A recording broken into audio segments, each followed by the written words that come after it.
Hey hello good morning friends, எல்லாருக்கும் பொங்கல் வாழ்த்துக்கள். எல்லோரும் நல்லா போய் பொங்கல் விட்டுருப்பீங்கன்னு நினைக்கிறேன். ஓகே, இன்றைக்கி நான் எந்திரிச்சதே ரொம்ப லேட் ஆகிடுச்சு. இன்றைக்கி என் பொண்ணுக்கு ஸ்கூலு, ஹஸ்பண்டும் ஆஃபீஸ் போயிடுவாங்க. ஸோ ஈவினிங் தான் பொங்கல் விட்டு சாம்பார் வைக்கலான்னு ஒரு ஐடியாவில் இருக்கேன். அதனால் ஒரு பூரி போட்டுடலான்னு அவசரமாக கிழங்க குக்கரில் வேக வச்சுட்டு ஒரு டீயை போட்டுட்டு பூரி போட ஆரம்பிச்சிட்டேன்.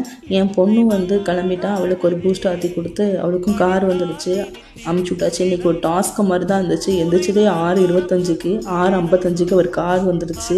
அதுக்கப்புறம் என் ஹஸ்பண்ட் அமுச்சு விடணும்னு சொல்லிவிட்டு என் ஹஸ்பண்டுக்கு பட்டாணி, உருளைக்கிழங்கு, கேரட்டெல்லாம் போட்டு கொஞ்சம் வேக வச்சு நல்லா மசிச்சு அவங்களுக்கு பராத்தா மாதிரி பண்ணி கொடுத்துட்டேன்.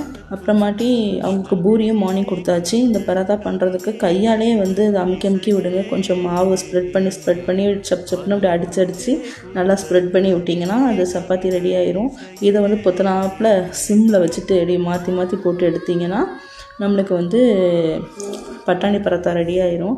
அவங்களே அமுச்சு விட்டுட்டு அதுக்கப்புறமாட்டி வீடெல்லாம் க்ளீனிங் ஒர்க் இருந்துச்சு. எல்லாமே க்ளீன் பண்ணிவிட்டு நம்மளும் ஈவினிங் பொங்கல் விடலான்னு சொல்லிட்டு ரெடி பண்ணிகிட்டு இருந்தேன். அவங்களுக்கும் பராத்தாக்கு தொட்டுக்கிறதுக்கு மார்னிங் வச்ச உருளைக்கிழங்கே கொடுத்து விட்டுட்டேன். அவங்களும் கிளம்பிட்டாங்க பாய் சொல்லிவிட்டு. அதுக்கப்புறம் என் பொண்ணும் முத்தானா கொடுத்து அமுச்சு விட்டுட்டா. ஓகேங்க, தேங்க்யூ.